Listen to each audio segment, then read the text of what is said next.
오늘 저희들이 함께 보실 하나님 말씀은 사도행전 15장 36절에서 41절입니다. 며칠 후에 바울이 바나바더러 말하되 우리가 주의 말씀을 전한 각 성으로 다시 가서 형제들이 어떠한가 방문하자. 마가라 하는 요한도 데리고 가자. 바울은 밤빌리아에서 자기들을 떠나 함께 일하러 가지 아니한 자를 데리고 가는 것이 옳지 않다 하여 서로 심히 다투어 피차 갈라서니 바나바는 마가를 데리고 배 타고 구부르러 가고 바울은 실라를 택한 후에 형제들에게 주의 은혜에 부탁함을 받고 떠나 수리아와 길리기아로 다니며 교회들을 견고하게 하니라. 우리는 늘 갈등 속에 살아갑니다. 참 훌륭한 목회자였던 바울과 바나바도 갈등을 겪고 심하게 다투었습니다. 본문에 나타난 바울과 바나바의 갈등을 통해서 갈등이란 무엇인지, 어떻게 우리가 이것을 이해하는지를 살펴봅시다. 우리 잘 아는 것처럼 지난 시간에 봤습니다. 갈등의 원인은 마가였습니다. 이들은 마가 때문에 갈등을 일으켰습니다. 먼저 그들의 갈등의 원인 가운데 하나는 성격의 차이였던 것을 우리가 보았습니다. 대부분의 갈등의 원인은 성격의 차이에서 발생하는 경우가 많습니다. 우리는 다 다릅니다. 성격이 다르고 생활 양식이 다르고 가치관이 다릅니다. 다 독특합니다. 이런 차이를 이해하지 못하면 갈등이 일어나게 됩니다. 또 남과 내가 다른 것을 갈등의 원인이 됩니다. 사람은 다 다릅니다. 같은 사람이 없습니다. 타인과 다르기 때문에 타인과의 갈등은 필수 불가결한 것입니다. 그러니 우리가 대인관계를 시작할 때 우선 우리가 다른 것을, 다름을 인정하고 시작하는 것이 맞습니다. 특별히 우리 흑백논리에 빠져서는 안 됩니다. 복음의 진리와 관계된 문제가 아니라면 우리는 서로 다름을 이해하고 포용하는 쪽에 서야 합니다. 자, 그런데요, 우리가 중요한 것이 있습니다. 하나님은 갈등 상황을 사용하십니다. 이 갈등의 상황을 사용하신단 말이에요. 우리는 이분법으로 구분해서 이것은 좋고 저것은 나쁘고 이렇게 말을 합니다. 그러나 하나님의 생각은 우리보다 크십니다. 하나님은 땅끝까지 복음을 전하는 그들을 훈련시키시기 위해서 핍박이라는 도구를 쓰십니다.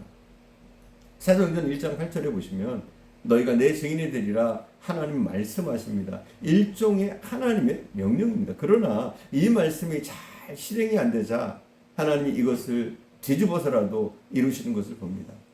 이 본문을 뒤집으면 8장 1절인데 이때 예루살렘에 핍박이 나서 많은 그리스도인들이 유대와 사마리아로 흩어지게 됩니다. 하나님이 핍박이라는 도구를 사용해서 복음이 전파되게 하신 것을 우리는 보게 됩니다. 이렇듯 하나님은 뒤집어서라도 당신의 뜻을 이루시는 분이십니다. 여러분, 미션이라는 영화를 보셨습니까? 거기에 보면 예수회가 나옵니다. 이 사람들은 천주교에서 이단으로 쫓겨난 사람들입니다. 예수회가 해체를 당해서 멀리 쫓겨가면서 다른 데서 선교를 하기 시작합니다. 그래서 남미나 우리나라까지 들어왔습니다. 그게 오늘날 우리가 잘 아는 서강대학교입니다. 결국 그렇게 핍박을 받던 예수회는 쫓겨다니면서 선교를 했습니다. 오늘날 세계에서 가장 큰 수도회가 되었습니다. 나랑 달라요? 그런데 나랑 다른 그 사람을 누가 만드셨습니까? 하나님이십니다. 왜 그랬을까요? 뜻이 있기 때문입니다. 우리가 다르기 때문에 오는 갈등을 하나님께서 도구로 쓰십니다. 오늘 본문에서 바울과 바나바의 갈등은 결과적으로 선한 역사를 가져왔습니다. 바울과 바나바라는 중량감 있는 두 선교사가 여전히 함께 다니는 것은 어찌 보면 낭비입니다. 이들은 각자 혼자서도 사역을 감당할 수 있는 그런 능력이 되는 사람들입니다. 그래서 각기 따로 떨어져서 다른 지역에서 복음을 전파하기 시작합니다. 그리고 결과적으로 선교 사역의 확대라는 결과를 가져옵니다. 그렇습니다. 나랑 정반대가 있습니다. 반대는 은총입니다. 차이는 오히려 축복입니다. 하나님이 그렇게 만드셨습니다. 그러니 대립으로 보지 말고 보완관계로 보아야 합니다. 서로 대립하는 상대가 아니라 서로 살리는 상생입니다. 대립을 넘어 상대를 넘어 상생의 세계로 나가야 하겠습니다. 성경에 갈등을 겪고 대립되는 듯 보이는 인물이 많이 나옵니다. 하지만 실은 이들은 하나님 입장에서 보면 함께 한 통속으로 하나님의 일을 하고 있는 것입니다. 겉으로 보기엔 대립이지만 깊이 보면 모두가 하나님의 은혜를 이루기 위한 사람들이란 그런 말입니다. 갈등을 주신 것은 또 변화하라는 것입니다. 나 원래 그래. 나 원래 그런 사람이야. 이런 마음으로는 성숙할 수 없습니다. 갈등을 통해 발전하고 갈등을 통해 성숙합니다. 사도 바울은 갈등을 통해 균형 잡힌 사람으로 변화되었습니다. 그의 유언이라고 할 수 있는 디모데후서는 여러 면에서 변화된 바울의 모습을 보여주고 있습니다. 디모데후서 4장 5절에 보면 디모데에 대한 마지막 부탁에 보면 자신의 부족을 알고 사람들에게 관심을 갖고 더 애정을 쏟는 것을 봅니다. 바울은 이 일 때문에 거절당했던 마가를 이제는 데리고 오라고 전합니다. 자신의 근본적인 생각을 바꾼다는 것은 상당히 어려운 일입니다. 바울은 예전의 생각에 매달리지 않고 스스로를 변화시켰습니다. 또 하나 주목할 것은 성경을 보면 그의 곁을 떠난 사람들이 많이 있었습니다. 이건 바울처럼 강직한 사람에게 흔히 볼 수 있는 현상입니다. 그러나 바울은 지금 그런 사람들을 비난하며 말하고 있지 않습니다. 단순히 나를 버렸다고만 말합니다. 갈 길이 달랐다는 표현입니다. 자기가 다른 길을 가는 사람을 용인해 줄 만큼 관용적인 사람이 되었습니다. 이렇듯 바울은 갈등이라는 걸림돌을 성숙의 디딤돌로 삼았습니다. 갈등을 통해 자신을 변화시키는 성장의 사람이 된 것입니다. 아이들이 아프면 성숙해집니다. 부쩍 키가 큰다든지 말하는 것이 달라집니다. 사람은 갈등을 겪지 않으면 성장이 안 일어납니다. 사랑하는 여러분, 갈등도 좋은 겁니다.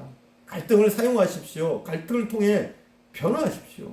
중요한 것은 나와 다투는 것입니다. 밖에 있는 사람과 다투고 겨루기보다는 내 안에서 갈등을 겪는 또 다른 나와 겨루는 것이 중요합니다. 인생의 앞길에 놓인 장애물이 어떤 사람에게는 걸림돌이 되기도 하지만 어떤 사람에게는 디딤돌이 되기도 합니다. 여러분 갈등을 겪고 계십니까? 두려워하지 마십시오.